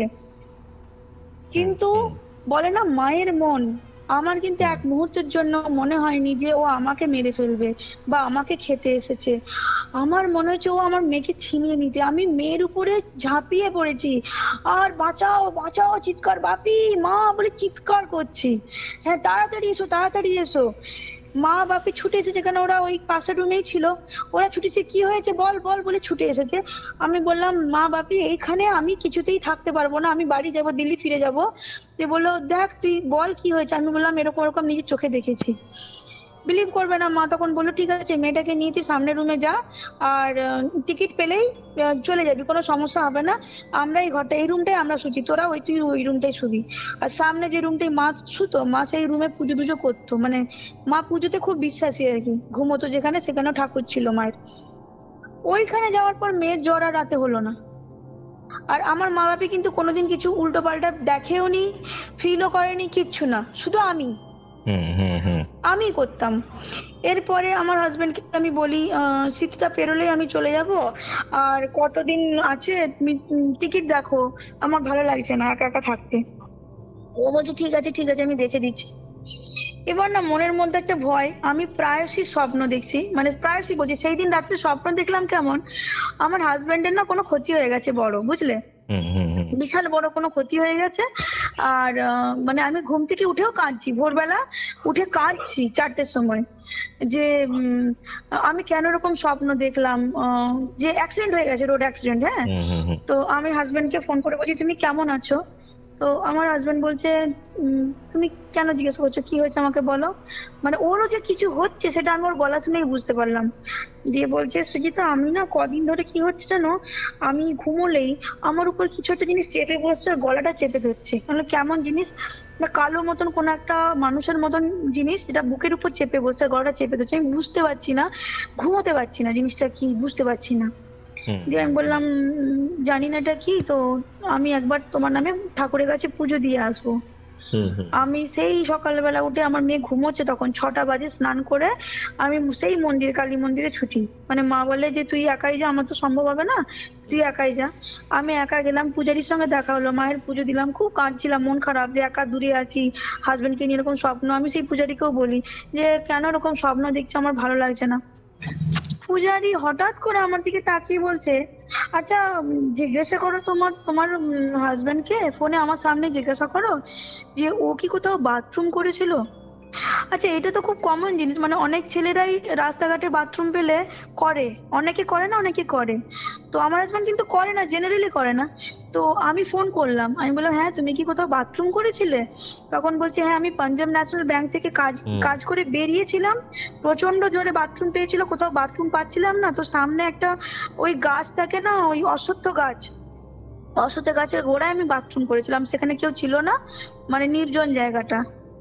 তো ওই পূজারি হঠাৎ করে বলে যে ওইখানে এমন কোনো জিনিস ছিল যার জিনিসটা পছন্দ হয়নি, ও পিছু নিয়েছে, পিছু নিয়ে ওরকম আক্রমণ করছে, ক্ষমা চেয়ে আসতে হবে।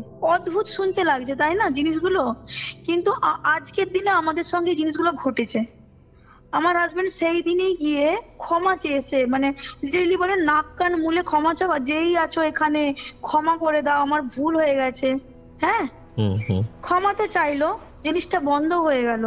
কিন্তু তারপর থেকে যে জিনিসটা হলো, আমরা যখনই সেই দিক দিয়ে যাই, মানে আমরা মেন রোড দিয়ে যাচ্ছি, ওই রোডের ওই একটা অংশ থেকে গাছের কিছুটা মানে ডালপালা দেখা যায় আর কি, ওই জায়গাতে আমাদের গাড়ি বন্ধ হয়ে যেত, আবার নতুন করে স্টার্ট দিয়ে আমাদেরকে যেতে হতো, হয় যাওয়ার সময় নয়তো আসার সময়। তো এই কথাটা যখন আমি আমার বাড়িতে জানাই যে দেখো আমাদের না এরকমই হচ্ছে, ওইখানে গিয়ে গাড়িটা বন্ধ হয়ে যাচ্ছে, তখন মা আবার ওই জিজ্ঞাসাবাদ করে আবার বলে যে একবার না নাক কান মুলে যতবার দিবি ততবার প্রণাম করে নিবি, তো দেখ তো ব্যাপারটা সলভ হয় কিনা, যদি পূজারির কথা ঠিক হয়, সত্যি হয়। আমরা সত্যি করলাম, মানে বন্ধ হওয়ার আগেই প্রণাম করে নিতাম, হ্যাঁ, হুম। আমাদের গাড়ি কিন্তু বন্ধ হতো না। ওইগুলো ওই দিক দিয়ে আমরা এখন আর যাই না, আমাদের লোকেশনটা কিছুটা চেঞ্জ হয়েছে বলে ওই রাস্তাটা আমাদেরকে ইউজ করতে হয় না। কিন্তু এরপর থেকে আমরা যতবারই ওই দিক দিয়ে যেতাম, জানি না মানে লোক কিভাবে ব্যাপারটাকে নেবে, আমরা হাজবেন্ড ওয়াইফ দুজনে কিন্তু প্রণাম করতাম। কিন্তু তার আগে হয়েছে কমসে কম 10 থেকে 12 বার আমাদের গাড়ি বন্ধ হয়েছে ওই সেম জায়গাতে। এগুলো কি করে হয়, কিভাবে হয়? সত্যি। এরপরে একটা ঘটনা 2019-এ হয়েছিল, আমি স্বপ্নে দেখছি আমার হাজবেন্ড নেই, হুম, আমি আমাদের, হ্যাঁ স্বপ্নে দেখছি নেই, আমি আমাদের কুলদেবীর মন্দিরে মাথা ঠুকে কাঁদছি যে আমার সাথেই হলো, আমি তো কারো কোনো ক্ষতি করিনি। এরকম সারা রাত্রি স্বপ্ন দেখে আমি ঘুম থেকে উঠেছি, উঠে দেখছি যে আমি স্বপ্ন দেখছি ঠাকুরকে, মানে প্রচন্ড, মানে বলছি থ্যাংক গড যেটা আমার সত্যি না, এটা স্বপ্ন, মানে এত ভাবে আমি কেঁদেছি স্বপ্নে, ঘুম থেকে জেগেও আমি কাঁদছি। আমার হাজবেন্ড বলছে তুমি এত কাঁদছো কেন, কি হয়েছে? ওকে আমি জড়িয়ে ধরে খুব কাঁদছি, কেন এরকম স্বপ্ন দেখছি, কেন এরকম স্বপ্ন দেখছি, খুব মনের মধ্যে কষ্ট। সেই সময়টা, সেই দিনটা ছিল ধনতেরাসের দিন, 2019-এর ধনতেরাস, আমার আজও মনে আছে। আমি দিয়ে মন্দিরে পুজো দিলাম, মর্নিং এ উঠেই স্নান টান করে আমি বললাম পুজো দিই, মনটা খারাপ লাগছে, মনটা খুব গাইছে, বুঝতে পারলে তো, হুম। স্বপ্ন দেখেছি কোনো কারণ ছাড়াই, মনটা কেমনটা বিষাদগ্রস্ত। অথচ ধনতেরাস কত ভালো একটা দিন, পুজোর দিন, শুভ দিন। আর দিল্লিতে ধনতেরাস খুব ভালো করে মানানো হয়। আমি বললাম আজকে চলো না কিছু একটা কিনবো, দিয়ে আমি সোনার দোকানে গেলাম, একটা জিনিস কিনে দিল আর বললো দিওয়ালি সামনে তো আছে, কিছু টুনি বাল্বও কিনছি। সেই সময় আমার শাশুড়ি মার কল আসে। শাশুড়ি মার কল এসে বলছে তোরা বাড়িতে নেই, মার্কেটে আছে, তো বাড়িতে যান, একটা কথা বলবো। আমি বললাম মা বলো না, যে কি বলছো? বলছে জানিস তো, মানে আমার একটা ননদ আছে, পিসতুতো ননদ, তার হাজবেন্ড আমাদেরই বয়সী, সেও আত্মহত্যা করেছে। এবার আমি যে জিনিসটা স্বপ্নে আমার হাজবেন্ডকে নিয়ে দেখলাম, সেই জিনিসটা কি করে অন্য মানে কিরকম ব্যাপারটা হচ্ছে জানো তো, মানে আমি না বুঝতে পারি না যে কার হবে, কিন্তু কিছু একটা হবে। বর্তমানে সিচুয়েশন এমন, কিছু একটা হবে, সেটা আমার মনের মধ্যে হয়। মানে আমি বুঝতে পারি যে কিছু একটা খারাপ খবর আমি পাবো, ভালো খবরেও বুঝতে পারি যে কিছু একটা ভালো হবে, অকারণে মনটা আনন্দ লাগে। এই অবধি আমার সঙ্গে এরকম চলছে। কিন্তু ওই যে ভয়ঙ্কর স্বপ্ন দেখা, কি কোনো আমি এখন আর শ্রাদ্ধ বাড়ি যাই না, বা ওই ধরনের কোনো খবর বা ভিডিও চোখের সামনে এলে আমি সঙ্গে সঙ্গে সেগুলো সরিয়ে দিই চোখে, মানে যাতে আমার মনের মধ্যে এফেক্ট না করে।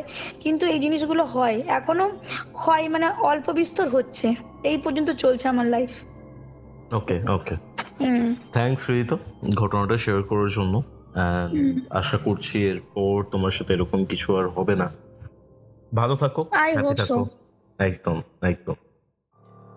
এটাই ছিল আজকের এপিসোড। আজকের এই এপিসোডটা আপনাদের কেমন লাগলো কমেন্ট করে জানান। ভালো লাগলে অবশ্যই লাইক এবং শেয়ার করুন, এবং কিউরিও ফাইট ইউটিউব চ্যানেলে নতুন হলে সাবস্ক্রাইব করে বেল নোটিফিকেশন অন করে নিন। আমার দ্বিতীয় ইউটিউব চ্যানেলের নতুন যে ভিডিওটি এসেছে, সিআইটি রোডে পিশাচের সন্তান, সেটি যদি এখনও দেখে না থাকেন অবশ্যই দেখুন। আমি ডেসক্রিপশন বক্সের লিঙ্ক দিয়ে দিচ্ছি। তাহলে চলুন, দেখা হচ্ছে কামিং থার্সডে, অর্থাৎ বৃহস্পতিবার দিন দুপুর ঠিক 3টের সময়।